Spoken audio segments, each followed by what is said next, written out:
Hi guys, it's been a while, but I'm back. This is chapter 20 from Ungifted by Gordon Corman. Unbelievable. Chloe Garfinkle, IQ 159. Hypothesis. Truth is stranger than fiction. Make that way stranger. At the academy, we're taught to think outside the box. But to guess this, you'd have to be so far outside the box that you couldn't find your way back with a GPS. The disaster at the Hardcastle gym, that was Donovan. And by some misunderstanding growing out of it, he'd been sent to the academy and parachuted into our lives. Abigail had been right, as usual. He didn't belong. She'd said it first, but since then, every one of us had at least thought it. He had never belonged. There was not a single imaginable reason why Donovan Curtis should ever again set foot inside the academy. Hypothesis? I don't care. I miss him too, Chloe, Oz admitted when I finally cracked in front of him. I think we all do, but there's no way he can ever come back. Why not? I demanded. Well, for starters, because it comes from Dr. Schultz himself, and his word is law in this district. And second, because there are dozens of requirements for admission into the academy, and Donovan meets none of them. Besides, what would he do here? Well, what did he do when he was here? I countered. He brought us to life. He turned Tin Man from a nameless machine into a part of the family. We got a spirit from him that we don't have anymore, and next week, we're going to sleepwalk into that robotics meet and finish dead last. When we could have won it all. I don't know if I even want to go to this school anymore. He was horrified. Chloe, you need the level of academic challenge. That academic challenge landed me in summer school, I snapped. And in case you forgot, Donovan had a solution for that, too, and we threw him out. Well, Katie had a choice, Oz argued. She could have stayed with us and finished the course. Well, why would she after the way we treated her brother? I don't blame her a bit. I blame us. Hypothesis. Desperate times call for desperate measures. I was so upset that I did something I'd never done before. I cut school that afternoon, and not just a class or two, but all of it. I hopped on a crosstown bus and rode east toward the one person who could help, if anybody could. Where do you think she's going? Who does she think can solve this? I was going to Hardcastle Middle School to find Donovan. The ride was endless, slow, stopping at every tiny street along the way. I kept checking the time on my phone, but it didn't move. It didn't move the bus any faster. I wasn't sure what the schedule was at Hardcastle, but dismissal had to be coming up pretty soon. To commit my first act of truancy in a spotless school career only to miss Donovan would be too much to bear. I got off at the high school and started running up the hill. There he was, Atlas, the Sans globe. Do you know what sans mean? S-A-N-S? It means without. So there was the statue Atlas without his globe, Sans globe. Overlooking the boarded-up gym, I took heart. This was definitely the right place, but my first sight of the middle school almost took my breath away. They were already coming out, swarming all over the campus, crowding onto buses. I ran into the midst of the crowd, frantically scanning faces on the off chance I'd find the one I was searching for out of more than 900. They all seemed familiar and unfamiliar at the same time. I'd probably seen many of them at the dance, but that didn't matter. Nobody was familiar enough. I was beginning to get some strange looks. "Is Donovan Curtis around?" I asked one boy. His response was a blank stare. His companion shoved him. "The dude who dissed the basketball team." "You know him?" I prompted. "Not really." Hypothesis. Donovan made a bigger impression in just a few weeks at the academy than in nearly 3 years here. I caught a glimmer of how someone could disappear among a student body of more than 300 at each grade level. It could never happen at my school.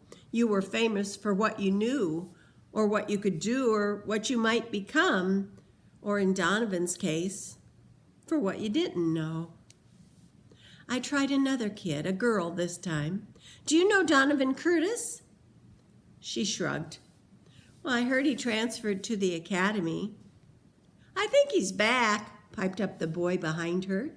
"Isn't he the guy who won the toilet award?" "Probably." It sounded like him. "Well, have you seen him anywhere?" Another shrug. Hypothesis. Non-academy kids are very loose in their shoulders. I'd always envied them, their relaxed, casual attitude, something that never came naturally to us in the gifted program. But right now I felt like I was drowning and nobody cared enough to even throw me a life preserver. By this time, some of the school buses had taken off, and the crowd was thinning out. An ugly truth began weighing me down like a heavy meal. I wasn't going to find him. I'd come all this way for nothing. Worse, I was going to have to get back on that crosstown bus and jounce my way home.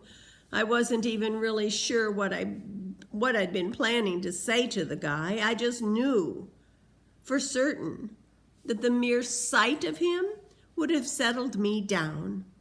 Suddenly, a too loud voice behind me announced, "Hey, isn't that the plaid chick?" I wheeled, and there they stood staring at me, Donovan's 2 friends named Daniel. I ran over to them. "Oh, I'm so glad to see you guys." "Whoa!" One of them held out a hand. "Not too close. Your brainwaves might fry my cell phone." "Guys, is Donovan still here?" The taller Daniel sneered down at me. "Oh, look who needs Donovan all of a sudden. You should have thought of that before you threw him out of your smarty pants school."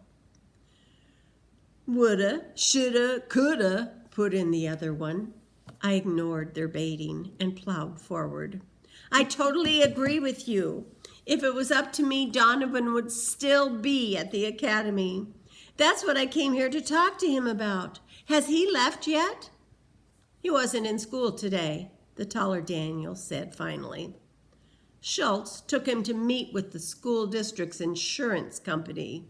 You know, he's the guy who busted the gym, right?" "We were eyewitnesses," added the other one.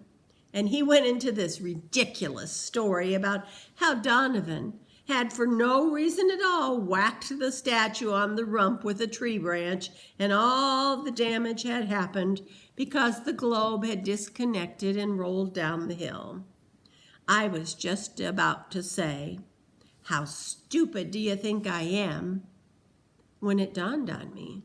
That story was totally Donovan. It was exactly why he was so needed at the academy. None of us ever did anything without thinking it out in detail, making an elaborate plan. Donovan acted. Whether it was hitting a statue or naming a robot or stealing a motor or finding someone to teach human growth and development because she was human growth and development. For Donovan, it was all just as natural as breathing. Well, I stammered, can you give me his phone number? I really need to talk to him. Taller Daniel was indignant. And give you brainiacs another chance to make him feel stupid? No way. He's miserable enough. And then, as if I hadn't sufficiently humiliated myself, I began to sob like a heartbroken child. Well, part of it was pure frustration with this wild goose chase. In fact, the fact that these two jerks could easily have put me in touch with Donovan, but they wouldn't. And part of it was this.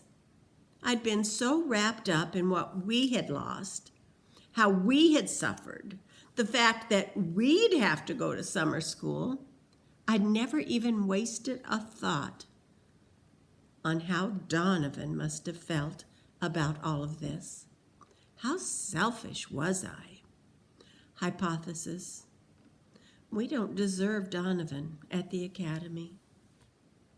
Hey, wait a minute, the other Daniel exclaimed. What are you doing? Go ahead, I sniffled. Let me have it. Make fun of the academy. Nerd crybaby. All I wanted to do was let him know how much we miss him and how we've all been like zombies since he left. Next week is the robotics meet we've been preparing for all year, and now nobody even wants to go. I didn't come here to make him feel bad. I came to tell him how sorry we are. I fell silent, catching my breath and waiting for them to laugh in my face. This was one more thing to regret for poor Donovan. He had such lousy friends. The shorter Daniel took something out of his pocket and began unfolding it meticulously. It was a TGI Fridays napkin, crushed for who knows how long in a linty pocket. He handed it to me, and I blew my nose gratefully. Neither of them spoke. It was the first time I'd ever seen those guys at a loss for a snide remark. Finally, the taller Daniel spoke up. When did you say that robotics meet was? The end.